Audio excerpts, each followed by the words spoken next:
Good morning. Well, morning to me. Today is Monday, August 22nd, 2022. My name is Megan, and I'm a therapist, pastor, and educator in Lancaster, Pennsylvania. And this is the first kind of episode zero. But before we get started, I like to tune in and check in. And so if it's right for you and your body, what I'd like for you to do, if it's in a safe enough spot, pause. Take a moment to allow yourself to just breathe and be. And if it's right for you to join me, we're going to take 3 deep breaths together.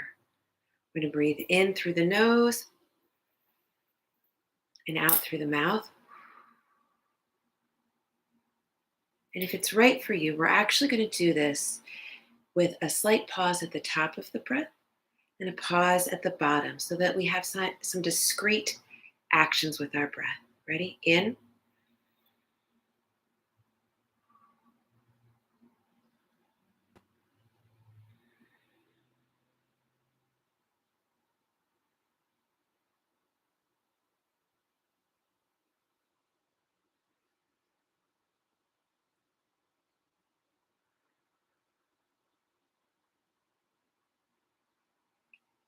Yeah.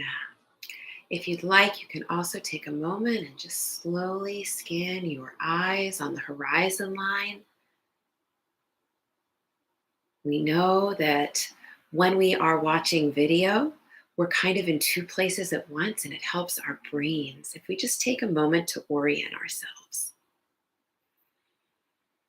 So, welcome, as I said. My name is Megan. I'm a licensed marriage and family therapist in Lancaster, PA. I collect degrees the way that some people collect handbags. No, in all seriousness, I've been trained in education and ministry and in mental health on a pursuit for healing and wholeness for others and myself.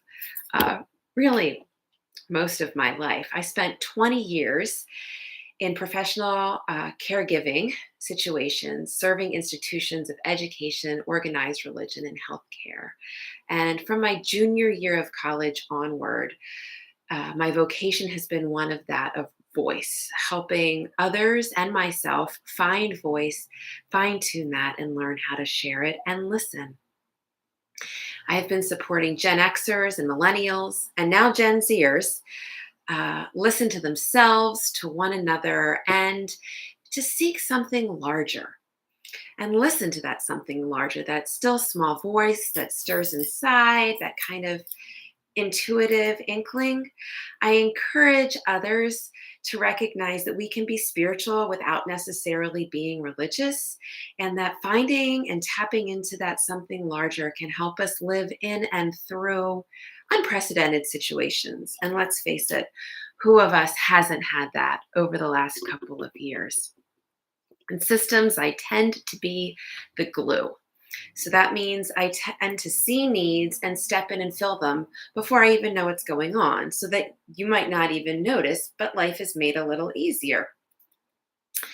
Well, this has led to a pattern of sensing and filling them, earning gold stars, which has led me to kind of a faux self esteem or other sense of empowerment. Then I get burned out and I collapse, rinse, wash, repeat. I've done this cycle many times. Over the years, the pattern has become much, much more simple. It's often inside of myself with my own parts. I've learned to slow down and listen and better trust myself. And in that sense, kind of be the glue for myself. So you're probably wondering why it is that I'm telling all of you this. Well, you see, the first Friday of June of 2022, it became clear that I was readying to repeat this pattern, rinse, wash, repeat. In addition to serving as a therapist in private practice through the entirety of the pandemic, having also had a wicked bout with COVID-19 myself. This winter, both of my parents unexpectedly died. My foundation was rocked, and over the course of the spring, I discerned that I needed to practice what I teach and preach in a way that I'd never had before. And I took the risky move of discharging all of my clients, handing them off to other wonderful professionals, and tending to my own self. That's also meant that I am missing being with parts of me and people out there in a way that it give me deep meaning and purpose.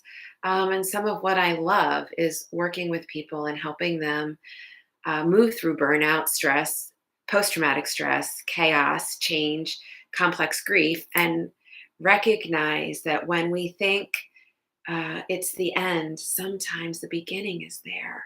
And so I've been doing that with myself, but I haven't gotten to do that with other people. And I also just see caregivers so struggling right now. And so this is my way of contributing.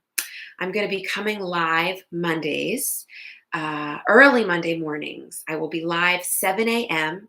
Eastern Standard Time to bring back grounding, grieving, gratitude, and grace, which is something that I did the early days of the pandemic, Monday to Friday. But I'm going to do the grounding, grieving, gratitude, and grace under the arch of how I work with people, which takes us from awareness to acceptance and into right action. This is specifically for those of you who are working in the trench right now.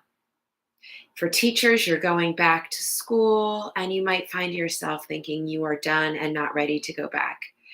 For those of you that are serving in healthcare, you've been doing it all along and likely you're weary and just having more things thrown at you. For those of you that are clergy or chaplains, your community's buckling down and wanting answers, and the reality is you have maybe fewer and fewer of them to give. It's becoming more and more about learning how to be in and with crisis, chaos, and change, and less about having right answers. And I believe that you, helper and healer, not only do you have the resilience and gifts and resources in you, but you deserve care, that you deserve love, that you deserve attention too. And if you're feeling done, of course you are. And so this is a way that I hope to provide a little manna in the wilderness, and to say, I'm with you. I'm with you in this journey. Chaplains, clergy, social workers, therapists, friends, you are not alone. And let's be in this together in a way that allows us to recognize that we too deserve to slow down, to rest and receive care. So next week, I'm going to be coming to you with a practice related to awareness that I found helpful, that I've had clients and others find helpful. But in the meantime, in the in-between time, may you know that you are not alone, that I believe in you, that I am with you, that we are with one another, that we are held by something bigger and stronger than we can possibly imagine, and that help is available. Peace, blessings, and namaste.